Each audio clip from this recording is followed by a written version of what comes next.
కేసీఆర్ కలలు కన్నారు, చంద్రబాబు సాకారం చేశారు.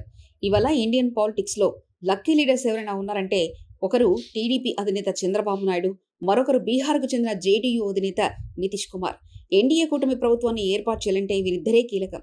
ఏపీ ఎన్నికల్లో 17 లోక్సభ స్థానాల్లో పోటీ చేసిన టీడీపీ కేవలం ఒక్కచోట మాత్రమే ఓడి 16 స్థానాలను కైవసం చేసుకుంది.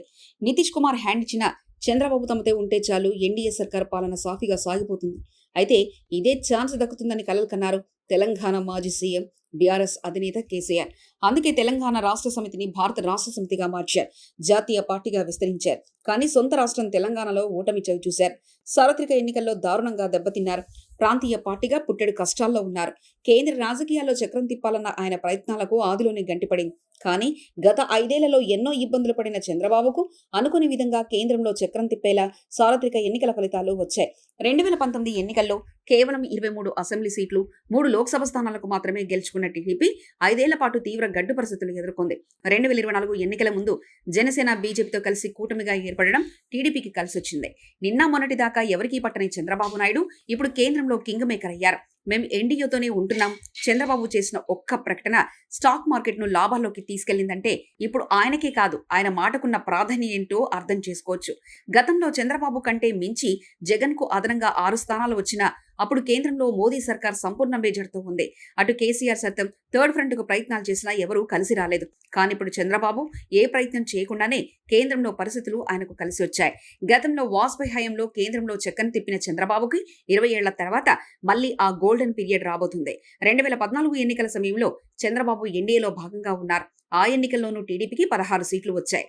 మల్కాజ్గిరితో కలుపుకొని అయితే 282 సీట్లు గెలుచుకున్న బీజేపీ సొంతంగా మేజార్టీ మార్కు దాటింది. ఆ కారణంగానే బీజేపీకి చంద్రబాబు అవసరం అంతగా లేకుండా పోయింది. 2014-19 మధ్య ఏపీకి ఆశించిన స్థాయిలో నిధులు దక్కలేదు. ప్రత్యేక హోదాపైన కేంద్రం యూటర్న్ తీసుకుంది. బీజేపీ నేతల తీరుతో విసిగిపోయిన చంద్రబాబు 2018 నాటికి ఎన్డీఏ నుంచి బయటకు రావాల్సిన పరిస్థితులు వచ్చాయి. తాజాగా ఏపీ అసెంబ్లీ, లోక్సభ ఎన్నికల్లో టీడీపీ కూటమిని ఘన విజయ పథకంలో నడిపిన చంద్రబాబు పేరు జాతీయ యావనికపై మార్మ్రోగింది.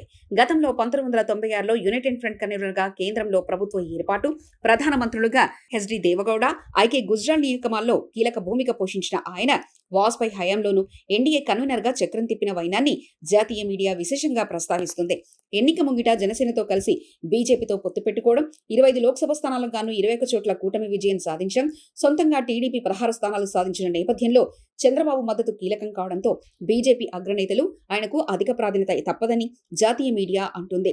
సంకీర్ణ రాజకీయాల్లో సుదీర్ఘ అనుభవం ఉన్న ఆయన ప్రస్తుత రాజకీయ పరిణామాల్లో ఎలాంటి పాత్ర పోషిస్తారనే అంశంపై రాజకీయ విశ్లేషకులు పలు రకాల విశ్లేషణలు చేస్తున్నారు.